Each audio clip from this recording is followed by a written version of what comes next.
There is a certain kind of person who feels lonelier around people than they do by themselves. They can sit in a room full of voices, laughter, movement, and conversation, and still feel like they are watching life from behind glass. They are present, but not fully there. They smile when they are supposed to smile. They answer when someone speaks to them.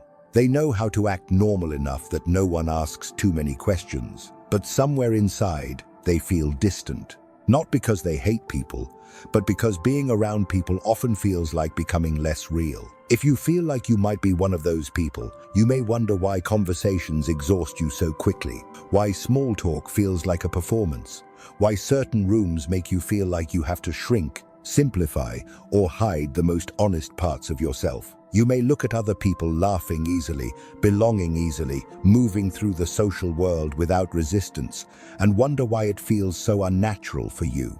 Why you can be surrounded by people and still feel like no one is actually meeting you. But sometimes, the problem is not that you are broken. Sometimes the problem is that you have started seeing too clearly. You begin noticing the little things most people ignore. The way someone smiles while secretly competing.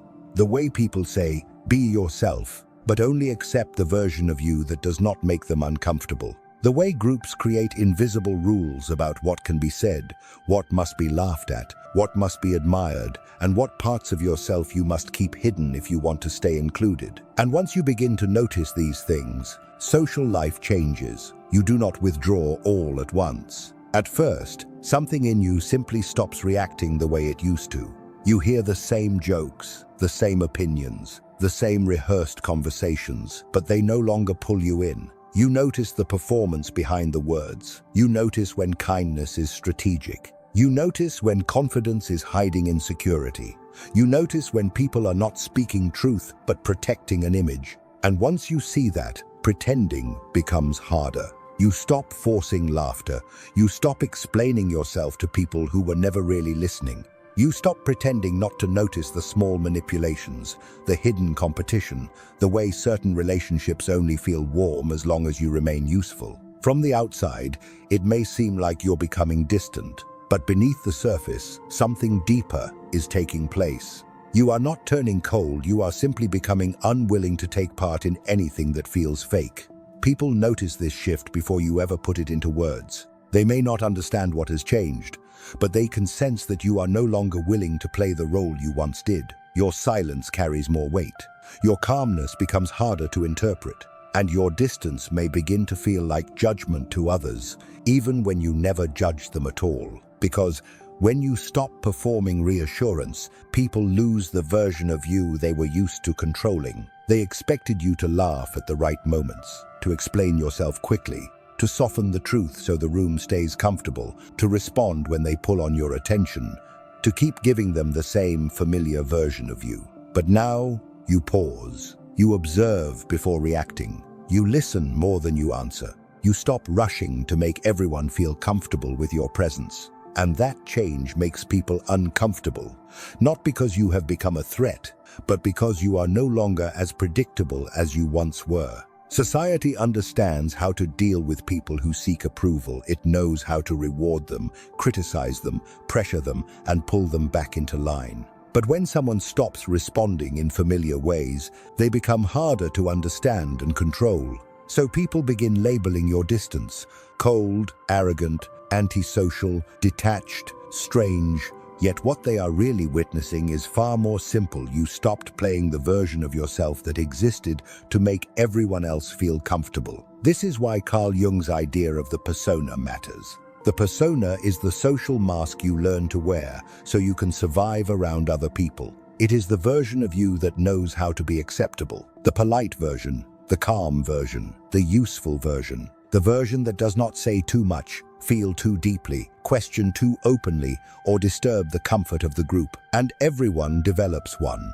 From an early age, you begin discovering which parts of yourself are accepted and which ones invite rejection. You learn which emotions make others uncomfortable, which opinions create conflict, and when honesty is appreciated versus quietly punished. So you adapt. You tone down your truth. You hide the depth of what you feel. You laugh even when nothing feels funny.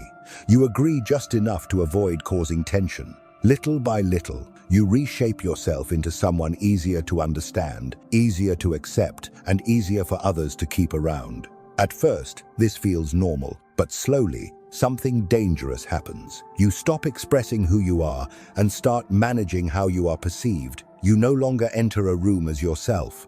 You enter it already calculating. What can I say here? What should I hide? Which version of me will cause the least resistance? And the more you live this way, the more exhausting people become. Because it is not people alone that drain you. It is the performance required to remain acceptable around them. It is the constant editing, the constant reading of the room, the constant pressure to become smaller than your own mind. This is why solitude can start to feel completely different. When you are alone, there is no mask you need to maintain. There is no audience to impress, no group to please, and no role you have to perform. No one is asking you to be less intense, more agreeable, simpler, or easier to handle. There is only silence, and within that silence, something uncomfortable may become clear. Maybe you were never truly afraid of being alone. Maybe you were afraid of being your authentic self around people who only accepted the version of you that you pretended to be. And this is where the first crack begins. Not always through some dramatic betrayal. Sometimes it is much quieter than that. A friend who only appears when they need something. A relationship that feels warm until you set a boundary. A group that praises honesty until your honesty makes them uncomfortable. A person who calls you important but disappears the moment you stop being useful. At first, you try to explain it away. You tell yourself people are complicated. You tell yourself everyone has their reasons. You tell yourself you misunderstood, that maybe you expected too much, that maybe you are being too sensitive. But something inside you keeps watching. You start noticing patterns. How quickly kindness changes when it no longer benefits someone. How loyalty becomes conditional when comfort is threatened. How people admire truth in theory, but punish it when it disrupts their image of themselves. And once you begin seeing these patterns clearly, something inside you starts to pull away. Not emotionally at first, but mentally. You become more cautious about appearances. You no longer take every smile at face value. You stop mistaking familiarity for loyalty or closeness for genuine connection. You realize that just because someone enjoys having you around does not mean they truly value who you are beneath the surface. From the outside, it may look like you are becoming distant, but inside, your illusions are collapsing. And when illusions collapse, your behavior changes. You stop chasing conversations that feel forced. You stop keeping relationships alive by carrying all the emotional weight. You stop explaining your silence to people who are comfortable with your performance, but confused by your truth. Your responses become shorter. Your patience for social games begins to disappear. You no longer rush to prove that you care. You no longer soften every boundary with an apology. You no longer give people immediate access to your attention just because they are used to having it. And this is when others start noticing the difference.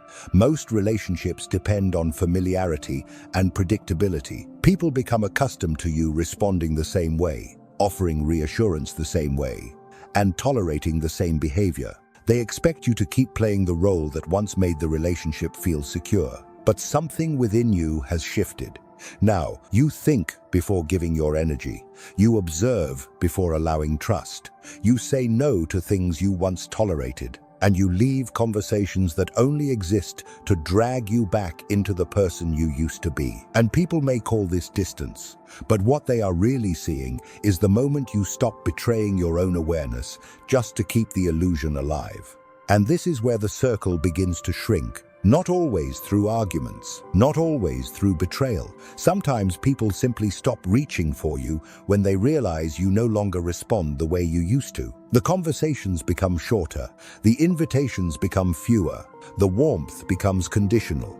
You start noticing that some connections only survived because you kept feeding them with your old self. And at first, this can feel like loss. You may wonder if you are becoming too distant, too guarded, too difficult. You may feel the old fear rising again. The fear that if you stop performing, you will be left alone. This is where many people retreat. They start apologizing for being honest. They make themselves smaller again. They put the mask back on. They return to laughing at things that feel empty, agreeing with things they do not believe, and maintaining relationships that only survive when they silence or abandon parts of who they truly are. But some people do not go back. Some keep walking deeper into the silence, not because it is comfortable, but because returning to the old illusion now feels worse. Once you have seen how much of your belonging depended on performance, you cannot fully unsee it. And this becomes the real turning point. You stop viewing solitude as a form of rejection and start seeing it as a process of filtering out what no longer belongs in your life.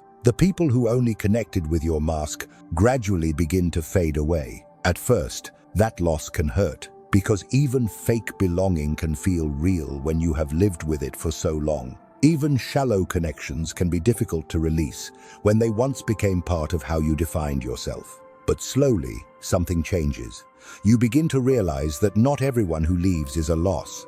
Some people were only attached to the version of you that made them comfortable, the agreeable version, the useful version. The version that answered quickly, explained everything, softened every truth, and made itself easy to access. When that version disappears, they do too. And this is where your emotional center begins to change. You stop seeking validation from people who only appreciated the version of you that you performed for them. You stop trying to repair relationships that only worked when you hid your truth. You stop interpreting every absence as rejection. Sometimes, distance is protection. Sometimes, the emptiness around you is not evidence that you failed to belong. It may simply mean that your life is clearing space for something more genuine. And this is where being alone begins to change you in a deeper way. Because once the noise fades, the parts of you that were buried for approval begin to rise again. Jung called this buried side the shadow. But the shadow is not only darkness, cruelty, or evil. It is everything you had to hide in order to be accepted. Your anger, your ambition, your directness, your refusal, your skepticism, your need for space, your ability to say no without explaining it for an hour. These parts were not destroyed. They were exiled, and solitude gives them a place to return. At first, this transformation can feel deeply uncomfortable. Emotions you once pushed down may begin rising to the surface. Anger where you once felt guilt, disgust where you once forced yourself to tolerate, and clarity where you once made excuses. You may finally realize that many situations were never confusing because they were truly complicated. They felt confusing because you were desperately trying to preserve an image of people that reality had already shattered. This is why walking alone can feel harsh. It removes the distractions that helped you avoid yourself. There is no crowd to blend into, no role to hide behind, no constant social noise to keep your deeper instincts quiet. You are left with the truth of what you actually feel. And sometimes, that truth is not gentle. You may discover that you were not as patient as you thought. You were afraid of conflict. You were not as forgiving as you thought. You were afraid of losing people. You were not as calm as you thought. You were trained to silence your own reactions. But this is not a sign that you are failing. It is the beginning of integration. The person who chooses to walk alone is not simply distancing themselves from others. They are beginning to reconnect with the parts of themselves they once abandoned just to feel accepted and belong. And once you begin facing your own shadow, something strange happens. You start seeing other people differently too. Not as saviors, not as enemies, not as perfect friends, perfect lovers, perfect families, or pure villains. You begin seeing them as they are. Human beings driven by fear, insecurity, hunger, pride, shame, and the need to protect their own image. This does not make you hateful, it makes you sober. You stop romanticizing people so quickly. You stop confusing charm with goodness. You stop mistaking attention for loyalty. You stop believing every apology just because it sounds emotional. You begin watching what people protect, what they avoid, how they behave when they lose control, how they treat you when you stop being useful. And this clarity transforms what you expect from people. You stop expecting everyone to possess depth. You stop assuming every connection will be genuine. You stop believing that people will choose truth when living inside an illusion feels safer. And as your expectations become more realistic, your reactions grow quieter. Selfishness no longer shocks you as deeply. You become less dependent on approval. Betrayal becomes less confusing. Not because these things stop hurting, but because you have learned to see them through a different lens. You begin to realize that much of human behavior is not really about you. It follows patterns. People repeat whatever makes them feel protected. They defend the identity they are too afraid to question. They attack whatever threatens to reveal them. They gravitate toward whatever confirms what they already believe. And once you understand this, you stop trying to challenge every illusion you encounter. You stop trying to awaken people who are perfectly comfortable remaining asleep. You stop explaining the truth to those who gain something from misunderstanding it. And you stop expecting genuine honesty from environments built entirely around appearances. This is not bitterness. It is the beginning of discernment. And discernment is one of the gifts of walking alone. And once discernment begins, your relationship with approval changes. Before, praise could pull you closer. Rejection could make you question yourself. A strange tone, a cold message, a sudden distance from someone could disturb your whole inner world. You would replay it, explain yourself, try to repair the image, try to return things to normal. But walking alone changes that. Slowly, you stop treating every reaction as a verdict. You stop seeing approval as proof that you are good and disapproval as proof that you are wrong. People can misunderstand you, and you no longer rush to correct every version of the story. They can call you distant, difficult, arrogant, cold, and something in you no longer collapses the way it once did. This is where other people begin to sense something has fundamentally changed. Most social systems rely on invisible forms of control. Praise pulls people closer. Shame forces them back into line. Guilt keeps them available. Rejection teaches them to conform. But when those mechanisms no longer work on you, people notice. You become much harder to influence or steer. Not because you become aggressive or hostile, but because you are no longer so easily manipulated. And for those accustomed to controlling others through approval, disapproval, acceptance, or rejection, this can feel deeply unsettling. Because it is difficult to control someone who no longer depends on you to define who they are. And this is where walking alone becomes something deeper than distance. It becomes self-possession. Not the loud kind of confidence that needs to be seen. Not the pride of someone trying to prove they need no one, but a quiet internal shift where your identity no longer depends on the room you are standing in. You stop borrowing yourself from other people's reactions. Their praise may feel good, but it no longer builds you. Their criticism may sting, but it no longer destroys you. Their misunderstanding may be frustrating, but it no longer becomes the center of your mind. Something inside you becomes harder to move. And this is what many people mistake for coldness. They are used to a version of you that could be pulled into explanation, guilt, emotional urgency, or the need to be seen correctly. But now you do not rush as quickly. You do not bend as easily. You do not offer your inner world to every person who wants access to it. You carry yourself differently, calmer, quieter, more deliberate. And the more your center moves inward, the less the crowd knows what to do with you. This change does not announce itself loudly. It shows in small behaviors. You stop filling silence just to make other people comfortable. You stop attending things that exist only to maintain appearances. You stop entering conversations that are really competitions for attention. You stop giving emotional reactions to people who are only trying to provoke one. In relationships, you become more careful with access. You no longer open the deepest parts of yourself to people just because they are familiar. You begin watching consistency more than words. You pay attention to how someone acts when they are disappointed, when they are not in control, when they no longer get what they want from you. In social spaces, you become quieter, not because you have nothing to say, but because you no longer feel the need to prove that you belong. You listen, you notice tone, you notice hidden tension. You notice how often people agree publicly while thinking something else privately. And in work, family, friendships, and ordinary life, you begin stepping out of games you once played automatically. Status games, guilt games, obligation games. The silent pressure to laugh, attend, reply, explain, agree, perform, compete, and stay available. People may not understand it, but they feel the result. You become harder to pull into noise, harder to guilt into presence, harder to pressure into places where your spirit feels out of place. And that's when walking alone becomes more than just a feeling. It turns into a way of navigating life. The world starts to feel quieter, not because everything around you has become peaceful, but because you no longer feel the need to respond to every sound trying to draw you back. Conversations slowly fade. Invitations become less frequent, and some people simply disappear because the person they once knew is no longer who you are.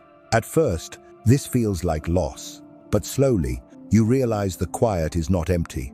It is showing you what was hidden under the noise. You begin to hear your own thoughts again.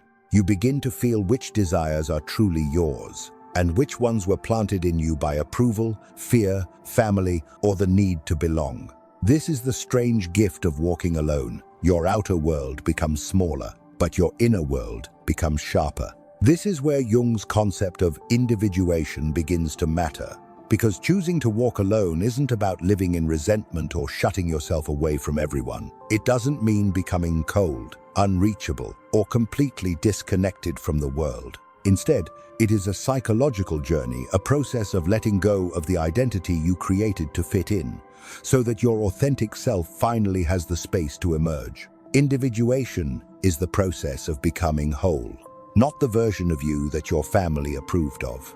Not the version your friends understood, not the version society rewarded, not the version you created just to avoid rejection, the whole self, the one that can finally exist without constantly asking permission to be real. And this is why solitude changes a person so deeply. When you are alone, there is no crowd to perform for, no role to maintain, no one clapping when you become what they want. And no one punishing you when you become something they cannot understand. You are left with your own thoughts, your own instincts, your own wounds, your own truth. And you ask yourself, what part of me was real, and what part of me was only survival? That question is not comfortable. It may show you that some of your kindness was fear, some of your patience was self-abandonment, some of your relationships were built on usefulness, some of your ambitions were inherited, some of your beliefs were never truly yours. But this is not about destroying who you were. It is about the old mask slowly losing its grip. The person who chooses to walk alone begins to realize they no longer need the group to define their identity. They stop looking to every room, every crowd, or every relationship for validation of who they are. Their values no longer shift simply to fit the people around them. And they stop confusing being accepted with being right. And slowly, something more stable begins to form inside. A center. Not arrogance, not hatred, not the need to prove that you are different. Just a quiet inner authority that says, I know what I have seen.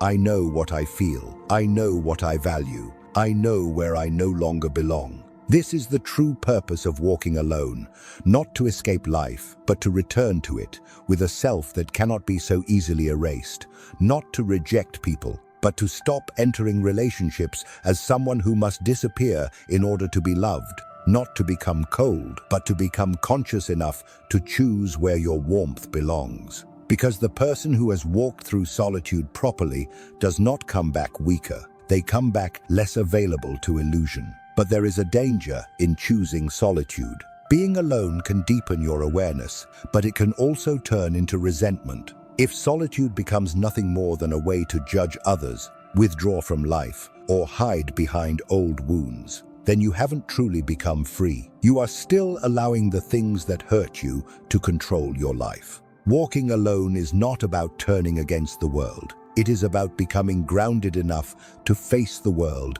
without abandoning who you are. So if you find yourself walking alone right now, perhaps it doesn't mean you failed to belong. Perhaps it means you finally chose to stop betraying yourself just to fit in. The silence may feel uncomfortable at first. The distance may feel unfamiliar. But sometimes, the space left around you isn't emptiness at all. It is the space your authentic self needed to emerge, to heal, and to finally come back to you. Because solitude was never the real punishment. The real punishment was losing who you are just to escape being alone. If this video changed the way you see being alone, subscribe for more.